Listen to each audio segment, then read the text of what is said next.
welcome back. Hopefully you've all had a moment to walk around, enjoy. It looks like it's not quite raining yet, so that's nice. You've come back refreshed and ready to hear some more amazing panelists. So we're gonna move right along to this after lunch panel. This will be panel number 4. It's called Caretaking and Stewardship of Religious and Spiritual Objects and Beings. And we have, again, 2 fantastic speakers who I will introduce. So, Patrick A. Polk is the Lilly Endowment Curator of Art and Religion at the Fowler Museum at UCLA. And Elizabeth Sutton currently serves as the director of the Spurlock Museum at the University of Illinois Urbana-Champaign, where she also teaches in American Indian Studies in the School of Information Sciences and is an affiliate of the Center for Global Studies. Please join me in welcoming our first speaker, Patrick.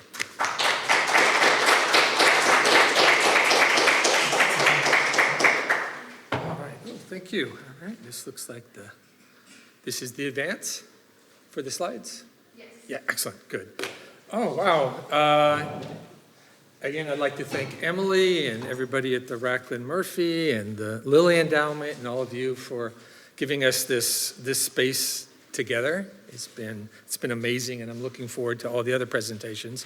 I'm gonna read a bit, talk a bit. Don't even hesitate to give me the hand signal when it starts to get too far, but I hope that I'm not going to do that to you. Okay. Let's see this one. Excellent. Over the course of 60 years, the Fowler Museum at UCLA has mounted numerous exhibitions dedicated to religious traditions and sacred arts of Africa and the African diaspora. Our approach emphasizes thorough scholarship, collaborative planning, and participatory implementation involving members of representative communities, and contextualized portrayals of religious beliefs and practices.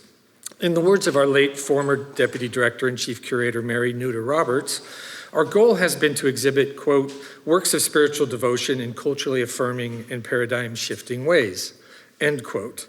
Our approach is framed by foundational perspectives that recognize art and aesthetic behaviors as primary modes of encapsulating individual and group experience, as crucial means of conveying values and ideologies and worldviews, as central components of lived religion or belief as put into practice, as potential agents of personal and collective transformation, and effective entry points for fuller appreciation of the sacred as it is understood by members of specific communities.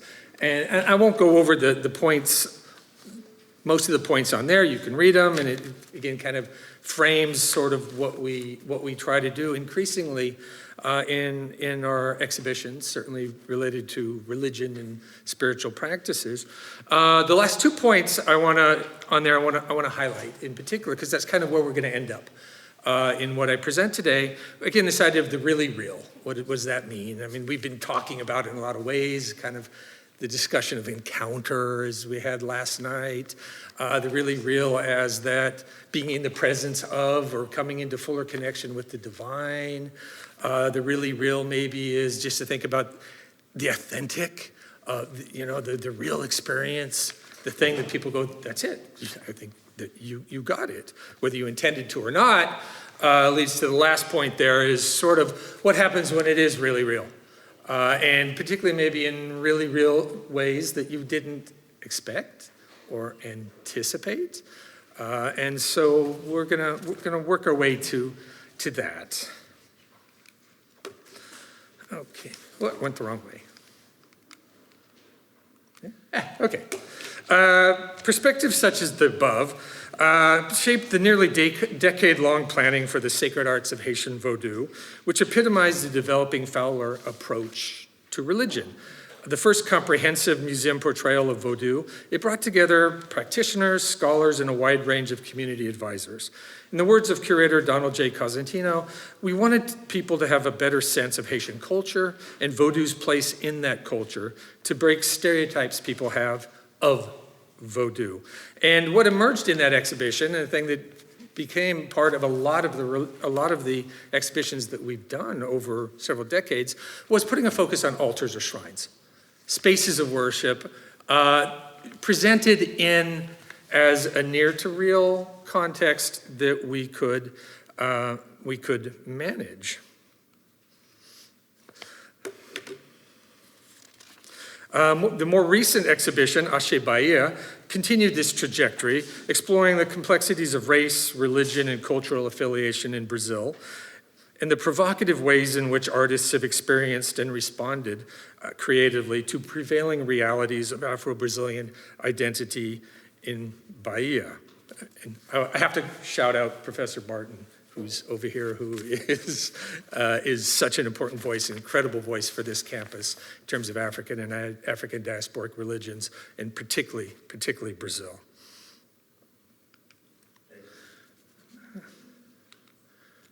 Okay, I keep going the wrong way, sorry, on this. At this point, I'd like to focus a bit more precisely on two exhibition projects. The first, Botánica Los Angeles, examined sites of spirit-infused artistry, ceremonial activity, and community building closely associated with folk Catholicism and other Latin American religious traditions. The exhibition opened with a recreation of the exterior and interior of a typical Botánica, then continued with a series of elaborate altars or shrines created by local practitioners. One of whom was Felipe Garcia Villamil, a National Heritage Fellow for both Cuba, for the United States, incredibly important musician, priest of Afro-Cuban religions. And in working with Felipe, we decided that he was going to create an altar, a shrine, or a throne for the Afro-Cuban divinity Echu Elegba, or Elegua. And so he drew out a design for us and what he envisioned happening in the museum and what it was going to look like. And then this is the installation that followed. Now, I just want to say a couple things about this, again, about the really real and the negotiation of faith practice in homes and religious sites and translation of that into exhibition spaces. What ended up wasn't what Felipe envisioned, and I'll tell you some specific ways. But one of the first important differences here is that this altar, this shrine featuring objects and liturgical materials for this divinity is asleep. It could not be awake in the museum. It needed to be asleep, which is not spiritually active. Because in the museum setting, there was no way to properly feed it. In other words, to have ritual preparations, ritual actions around which it lives in the lives of other people. So it came in asleep. Also in our museum, it's not easy to have actual plant matter and fruits and vegetables, flowers, all the things which also you give to the divinity when it's not sleeping. But so in either case, what we end up doing is having a lot of plastic fruit. And one of the ramifications of this, even though the Eshu was asleep, is we didn't have enough fruit, plastic fruit. In particular, we didn't have enough pineapples. And this was an issue, not theologically, not that we weren't paying enough attention to what the Spirit needed, but also, even though it was asleep and out of context, the concern was, from Felipe, people will see that I haven't given enough, that there isn't enough there, so people will walk away saying, what was this man doing? What were these people doing in not giving abundance? In its natural context, it should be overflowing. And overflowing because people who come to the ceremony will leave with bags of that fruit and that food. And so even though everyone knew it was out of context, there was an in-context thing that stays there. It stays there as a fundamental concern. More recently, and again, thanks to the Lilly Endowment for the funding of this exhibition, as well as a number of other ones that we've done over the last several years, the house was too small, continued our legacy of engagement with Yoruba and Yoruba-inspired religious arts. Organized as part of the Fowler Museum's Engaging Lived Religion project, again, which is funded by the Lilly Endowment, the house was too small, strove to more fully include the perspectives and voices of constituents to ensure a comprehensive and culturally sensitive engagement with the objects or object entities, with the spirits, with the gods. For this reason, we established a curatorial collective, including practitioners, academics, and artists devoted to Yoruba and Yoruba-inspired faiths in Nigeria, Brazil, the Caribbean, and the United States. Now, one of the key things that we did was we're not going to have altars. We're not going to do shrines. We're going to present sacred arts and present the materials in ways that made theological sense.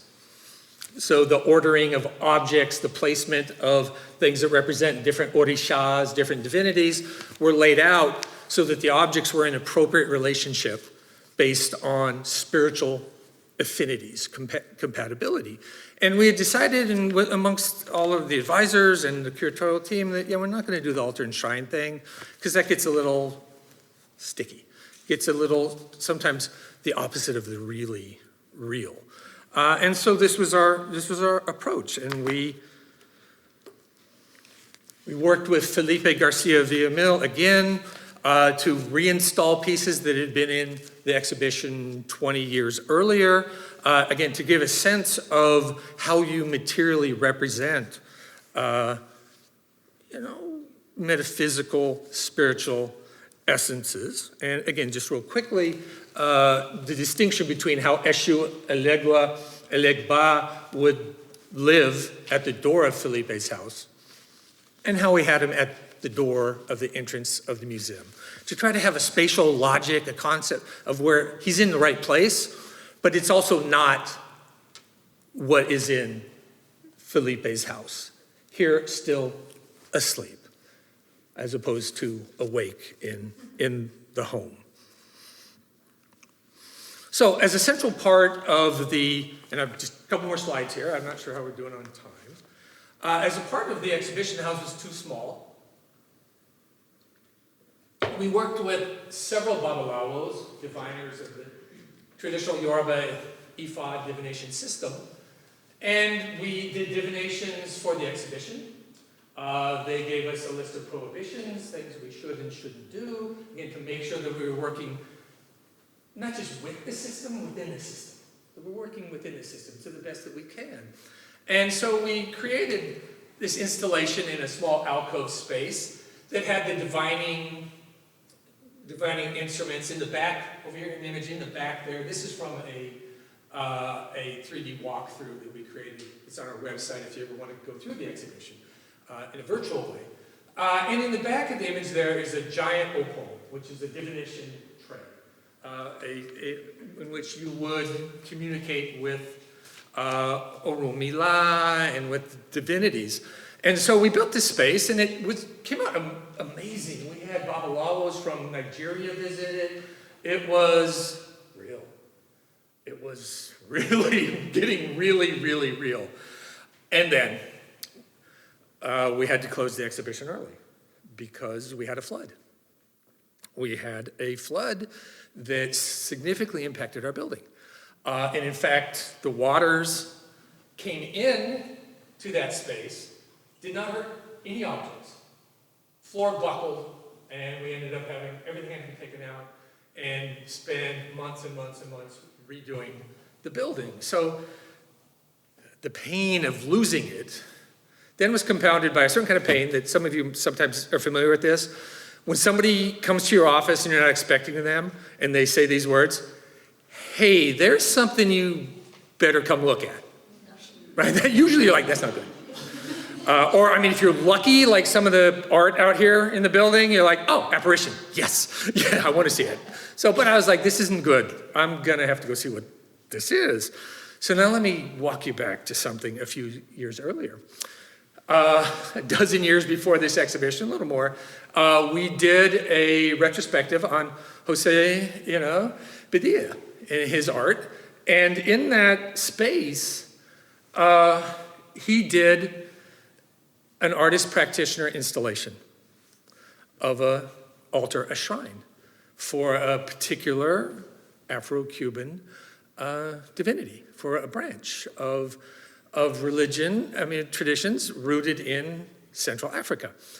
And, right, okay, that exhibition closed more than a dozen years before we opened ours. So why did somebody say, hey, Patrick, can you come down and check this out? Unbeknownst to anybody currently working in the museum, apparently our former designer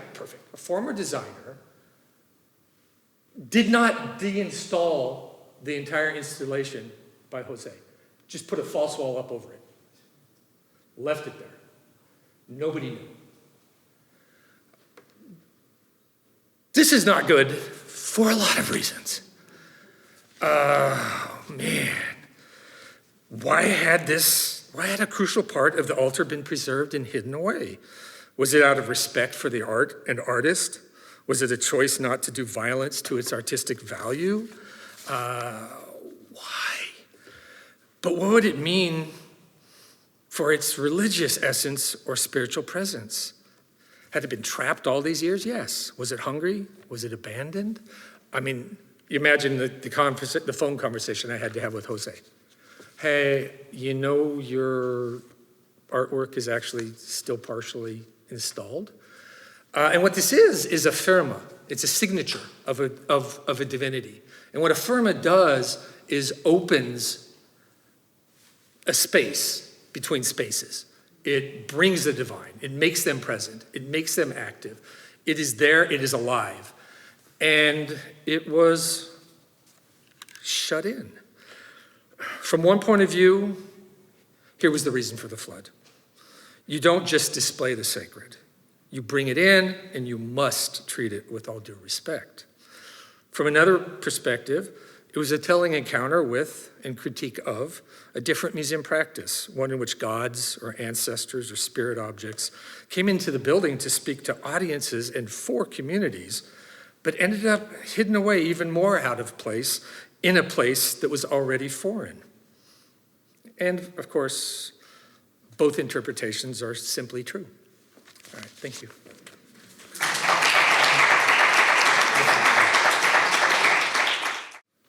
While we're getting the slides up and running, just wanted to again say thank you to Emily and the Racklin Murphy Art Museum for allowing me to come today.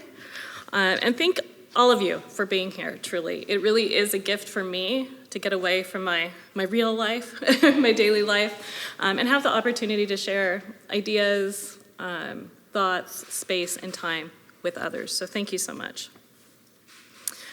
In 2024, First Nations artist Skeena Reese, who's of Tsimshian, Gitskin, and Cree ancestry, performed Access Granted at the Spurlock Museum at the University of Illinois, Urbana-Champaign. This performance art piece featured Timpson, a being in mask form, carved by Skeena's father, Victor Reese.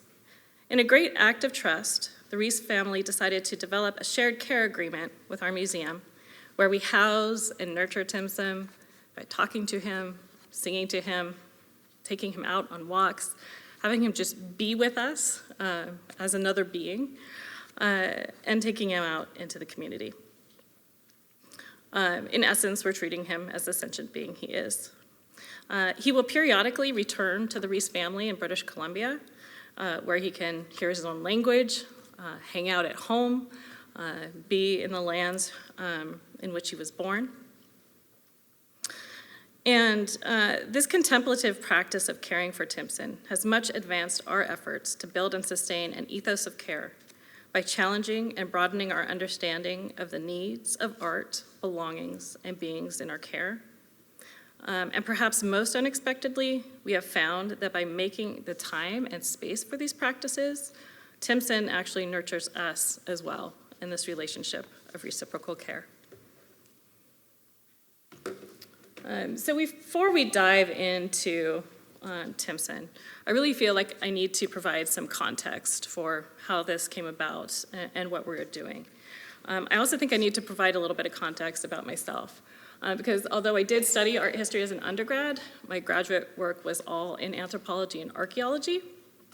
I've spent 2 decades in museums and cultural institutions, primarily caring for ancestors, ancestral human remains, cultural heritage, works, and beings. And I have seen absolute horrors, true disrespect, saying as an institution things are cared for when it's the opposite. Complete opposite. So that's my lens that I bring. It's my life experience that I cannot divorce myself from, but you should probably be aware of that. And then the Spurlock Museum, again, we are a museum of world cultures, whatever that means to you. It means so many things. We house over 55,000 works, belongings, and beings, only 2% of which are on display. We're the result of over 150 years of collecting by our institution, and with that, obviously, comes a lot of problematic history issues that we're only beginning to scratch the surface of. In 2002, Spurlock opened its doors in its current location, and when I arrived there 9 years ago, Spurlock was, and still is, a really great, traditional, professional, clean, other people describe those things as sterile and cold museum. We had a good reputation in the community, although we were also known as a hidden gem, which I absolutely hate.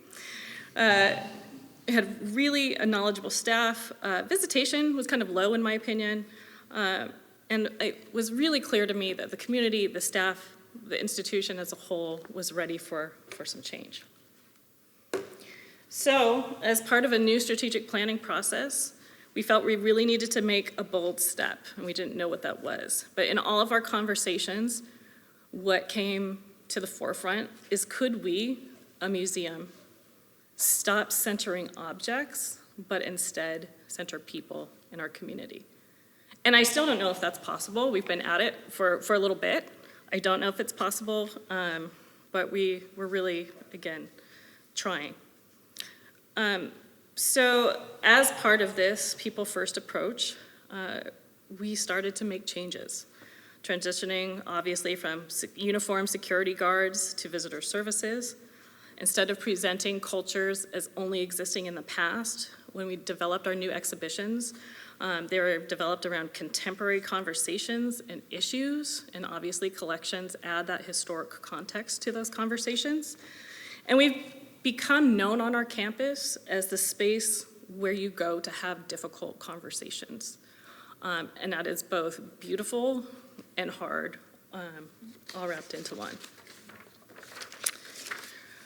We transitioned from having staff and select faculty curate our exhibits to developing a new community curator program and making a new internal policy that we would only develop new exhibitions in partnerships with community of origin, descendants, or other culture keepers connected to the works, and they would be paid, obviously, for this work.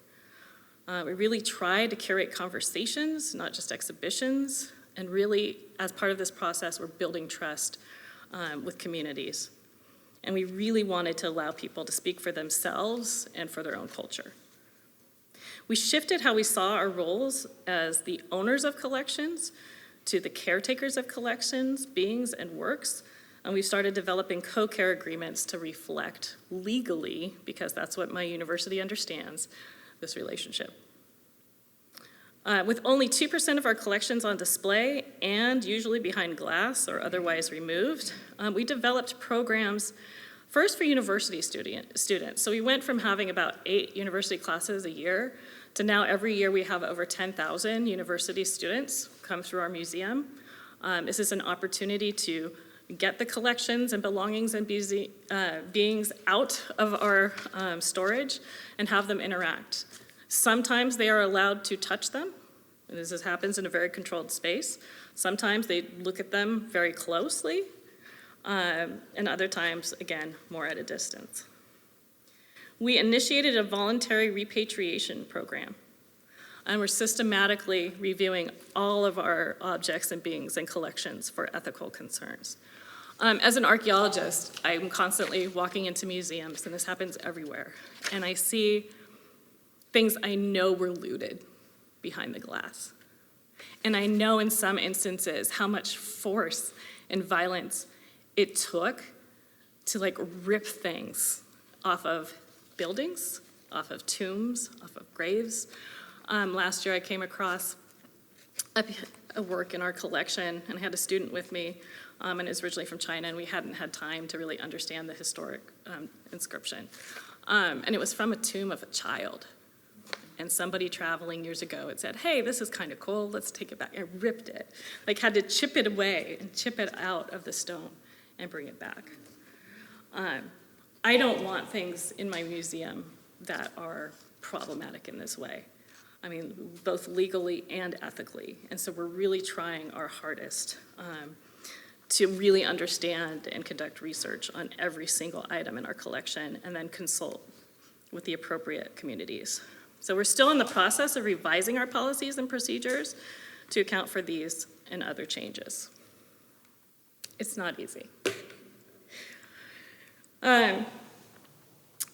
So we're transitioning from a university museum that had prioritized scholarly and faculty knowledge to the one that was inclusive of communities of origin, descendants, and stakeholder lived experience and knowledge.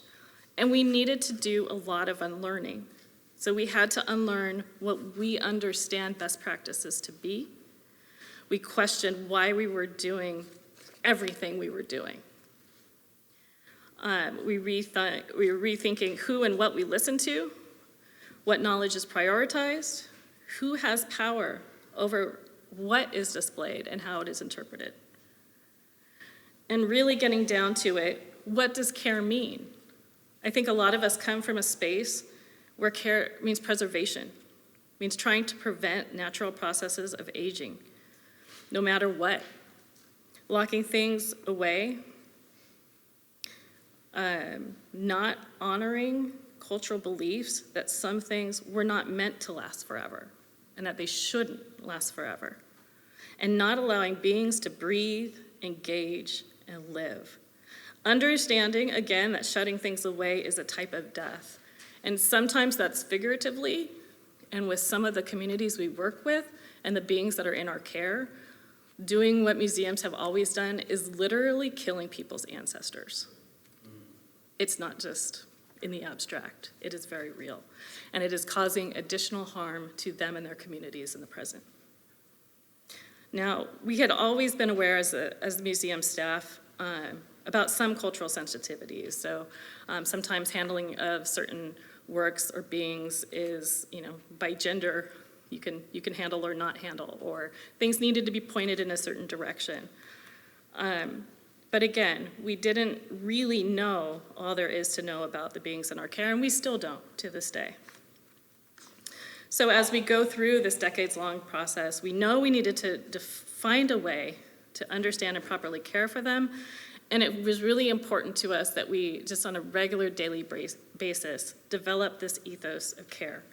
I think sometimes when we're in our work, and we've been doing it for years, for cleaning works, if we're filling out condition reports, it all becomes rote, and we kind of forget why we're there. We forget to honor these pieces that are in our care and respect them. It's a way to show communities of origin that we do care and respect. We are worthy of their trust. And in museums, I think we rely so heavily just on looking and only using our eyes. And I think we at Spurlock are trying to figure out how to really see things. How do you see with more than your eyes? How do you hear with more than your ears? And how do you feel with more than your hands?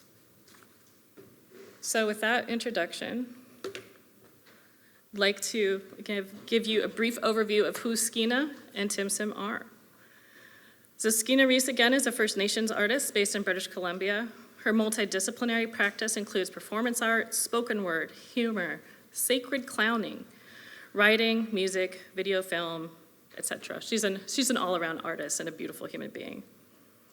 She's won numerous awards, performed at the 17th Sydney Biennale. Recent exhibitions include Interior Infinite at the Polygon Gallery. She participated in a Women in Mass research conference for Boston University, and currently she is working on a pottery collection for York University. Timpson, again, is a being in mask form. He was carved by Skeena's father, a master carver, in 1991. Victor was a member of the Wolf clan of the Tsimshian Nation and one of the most highly respected native carvers in British Columbia. Fortunately, he passed in 2010. Timpson was originally sold as an art piece. The family recently purchased him back, but he was noticeably changed. His hair had been drastically cut and removed by whoever purchased him. And the family felt that they could not care properly for him alone. So when we knew Skeena was coming to our campus, we started having conversations with her about how we might be able to help care for him. You also need to know that Timpson is a trickster. Not like Coyote. It's all very good-natured, but things definitely happen around Timpson. Definitely. So again, just like to take you through this access granted performance. So Skeena comes out into the central atrium of our building, very much in character, very much in this tradition of like a sacred clowning. She skillfully tries to highlight the effect of colonization on Native communities, and I don't know how she does this, but she's weaving through, kind of this intergenerational trauma and genocide and laughter and resilience and survival and the deepest pain, and it's this tapestry and it's this emotional experience for everybody there who's involved. And then we moved into our Americas gallery, where Timpson had been placed in a vitrine, just looking like he's blending in, not creating a scene, trying not to look out of place. And so he's supposed to look like, he's just part of the museum exhibitions. Skeena goes through the galleries, trying to listen to the objects on display, trying to get close to them, trying to touch them, but not being able to. Access denied. Again, we were so proud of this powwow exhibit that we had just opened at the time. We'd done it in partnership with a bunch of Native communities. You can't see in this picture, we actually had a whole touch table, so you could actually feel the materials and get close. But again, very much learning from Skeena and realizing that these pieces are still so disconnected from communities that actually are trying to access them. So again, access denied. And then Skeena goes over, and with the help of one of our museum staff members kind of planted in the audience, and with the help of another audience member who we had never planned on it, Skeena removes the glass from on top of Timpson. She picks him up, she sings to him, she holds him, she let other people touch him, she lets other people literally look through his eyes because he's a mask. And access was finally granted. So we had this beautiful conversation with the group about what they experienced and what it meant to them. And so afterwards, we developed this co-care agreement, again, going back and forth between communities, talking, singing, interacting with community.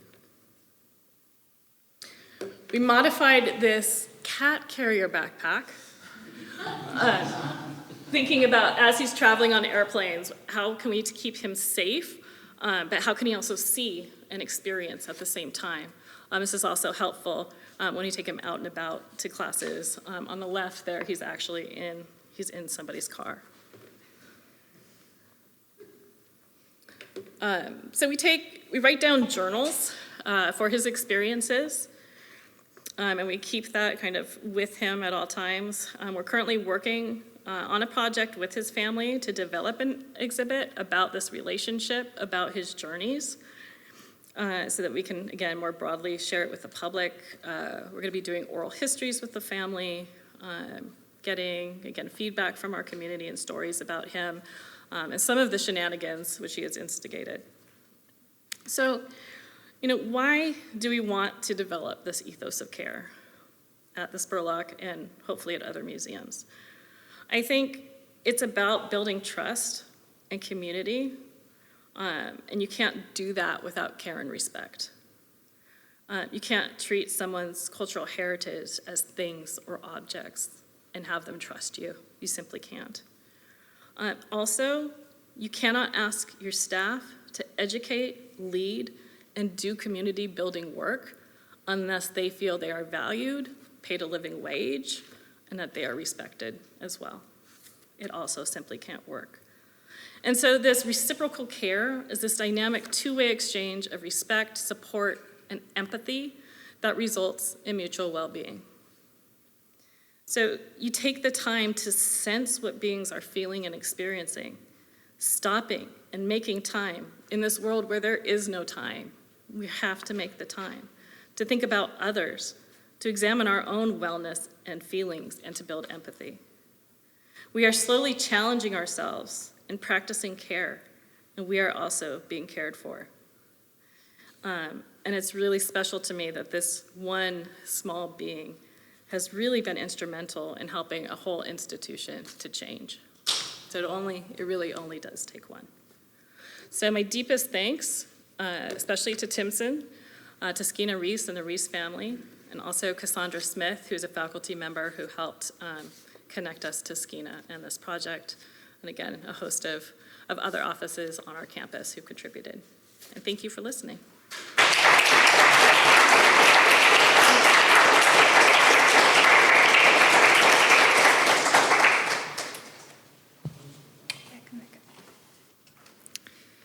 Okay, thank you so much. Thank you, Patrick and Elizabeth. I'd love to open it up for questions.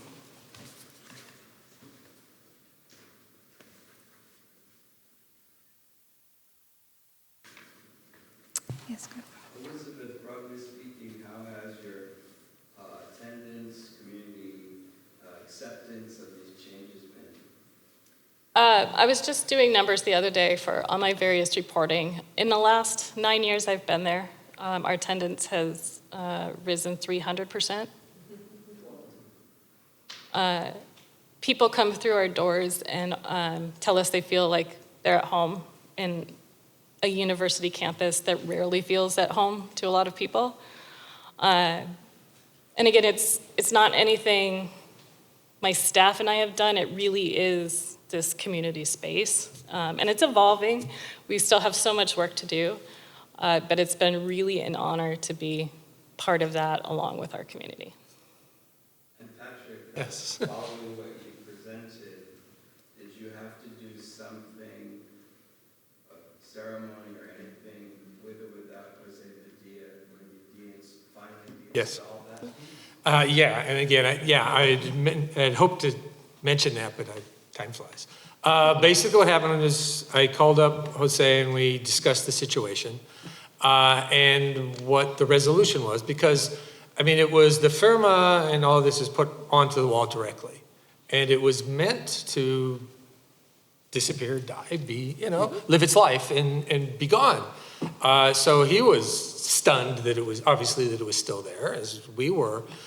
So basically the solution was for me to do something I've seen many times, but have never actually done myself, which again is interesting when the not real becomes the really real, which was I basically went into the space with a large bottle of aguardiente, overproof cane alcohol, and took swigs and sprayed the entire wall, the whole thing with this, which was to deactivate it, to actually treat it ritually appropriately, so then it could be then removed. And it was interesting, right? It was how it became sort of, embodied practice for me in a way. I was like, wow, this is, my mouth is numb. My mouth is numb, which usually doesn't happen when I drink rum, but it was a really interesting experience. And of course that makes it real too. It made it real in a different kind of way. So in the end, Right, it was treated as properly as it could have been treated, given the situation. Thank you both. I just want to add one thing. Yesterday in the Literature of Exiles final event, Deborah Jackson Taffa, who's a Laguna Pueblo indigenous member, talked about how in her community, when an elder dies, now they can't because BIA has legislated against it, they would literally burn everything of the elder because you're not supposed to hold on to the material culture and not how you should relate to the person. So I really respect what you're doing, both of you, but how you framed it, Elizabeth. And on our campus, we had two conversations not together, but in C2. Or not in C2, but together. Thank you. Any other questions? Yeah, Christine. I was just wondering if either of you could speak to, you're both at university museums, if you have larger institutional frictions that you have had to deal with. And I guess, Elizabeth, I'm really thinking Urbanish European has not been the friendliest native studies environment in a while. And so just anything that you can address in those areas. I have to say that my experience on campus is not the experience of everybody else who's on campus. So I occupy this really interesting space because I'm not tenure track faculty.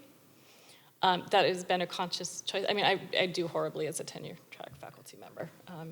I totally would. And so I have a lot more freedom in my position than a lot of other people do.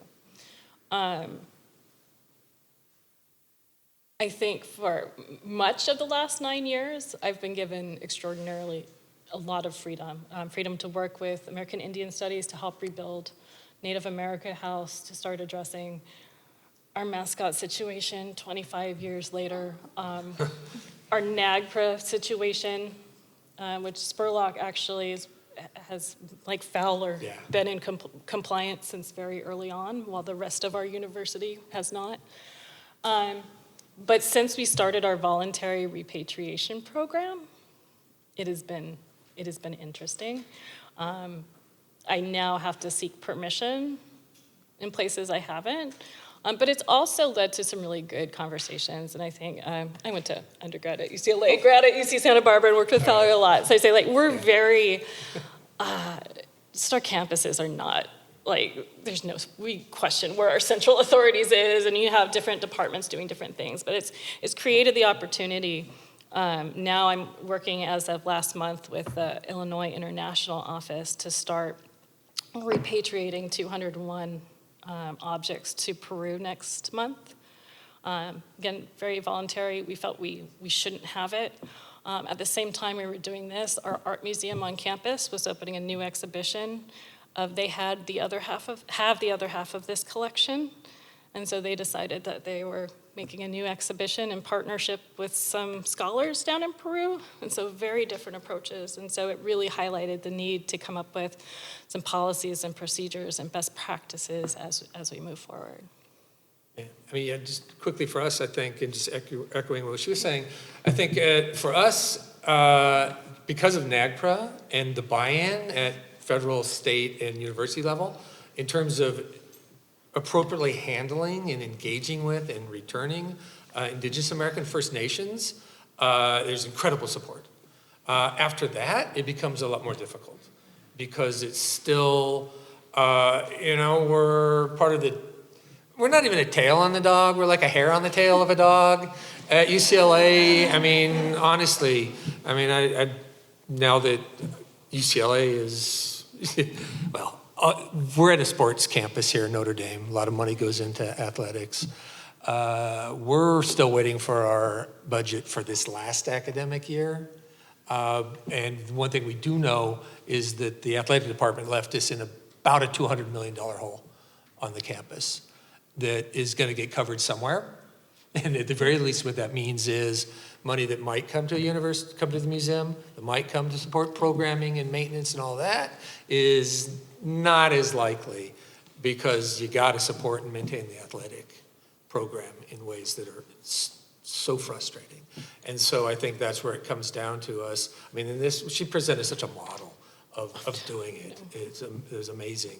Is us to figure out how do we extend that to the rest of our collections, and that's going to be a real long-term discussion, because simply NAGPRA gives you the ability to do things that then you want to do with other holdings, but you don't know where that's coming from. And I will say NAGPRA has helped our institution understand, because that is actually law.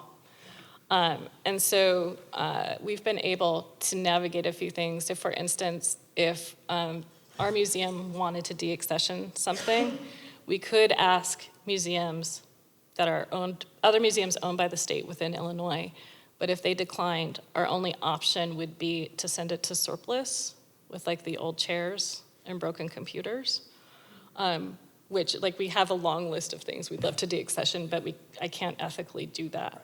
And so it's been great, at least on the lawyer end of things. This has spurred them to really start thinking through these things and allow us maybe flexibility to create contracts and get special, dispensation for doing things appropriately. Any last questions? Yeah, Ayla. Thank you both. I have learned so much about practices and spaces that I had no idea about, and I'm just learning as much as I can. And I'm thinking about co-creation, about reparations, about aspects of invitation in relation to host and guest, past and present, and then seeing what's possible for present and then future participants, communities, audiences.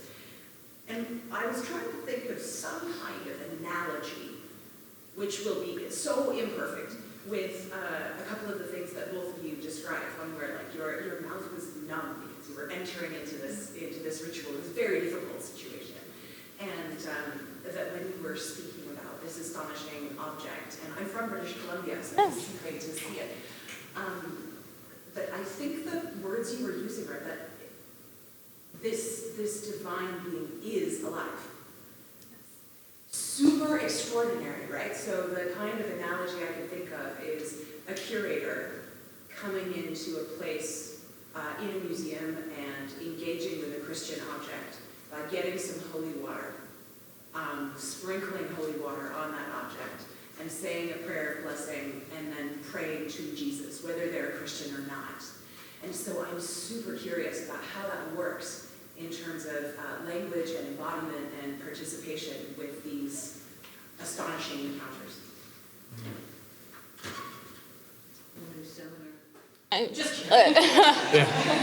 And I don't think this is necessarily analogous, but we've had a whole situation allowing for sage to be burned during different ceremonies. And at Spurlock, because everything's tied into all of our utilities are tied into the university system, and there's sprinklers, and there's smoke.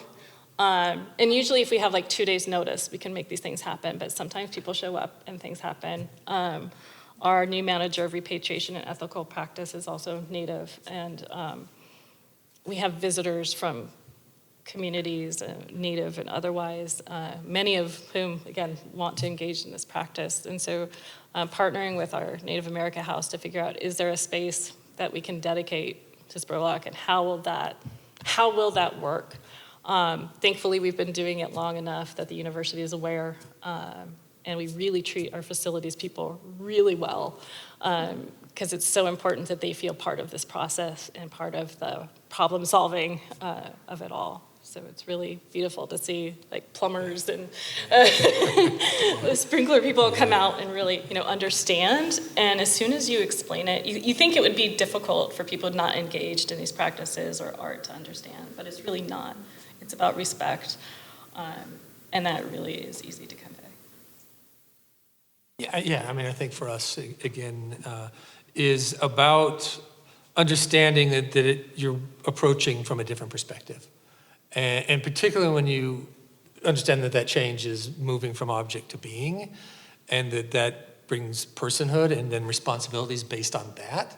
And so for us, and I don't know what it was like with your collections and registrars and conservators, but there was a real discussion of like, we're handling objects because they're people now. We're handling things different.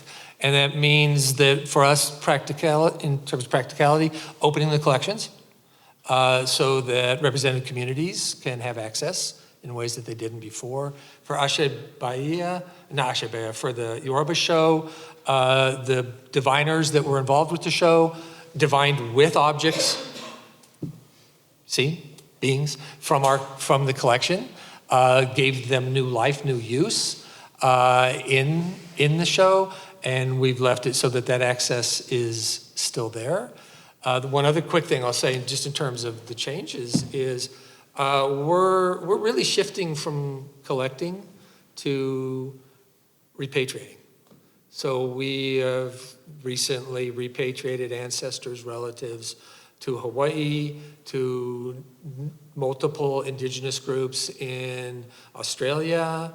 We will be returning works to Maori, and simply because the logic has changed. The logic simply has changed. And again, right, we have been prisons, right? And not changed prisons in the good way that you talked about with the Icon Museum, which is fantastic. Put student workers in prisons? No, I didn't say that. But there's understanding that there wasn't the right to hold so many essences, so many entities in such a problematic history, that just the future going forward is redressing that. We're implementing, or have implemented, a 10-year net zero, no growth to our collection. That doesn't mean we won't collect some things, but we do it as part of partnerships and collaborations. And it is this commitment, and we know that has very real effects with our relationships with donors. We get that. But after 150 years, if you don't start now getting serious in addressing the issues of provenance, and when do you do it? And this is the result of many conversations we've had together as staff. It's not something that we just decide one day. It's a very we had to work through these conversations, and they're hard conversations. I also want to say we don't force. We have 50 student staff every semester. We don't force anybody to do anything they're not comfortable with. But I do, in my classes, in American Indian Studies, I work with a lot of librarians and archival specialists, and I tell them, in libraries, staff always wants to go read books from different cultures because it's this cultural history month. And I'm like, you need to be really careful. If you don't believe that these are actual creation stories, if you present them as myths or oral traditions, you're not helping. You're actually causing more harm. So if you don't believe that, that's fine, but don't continue to cause that harm. Please join me in thanking our two panelists here.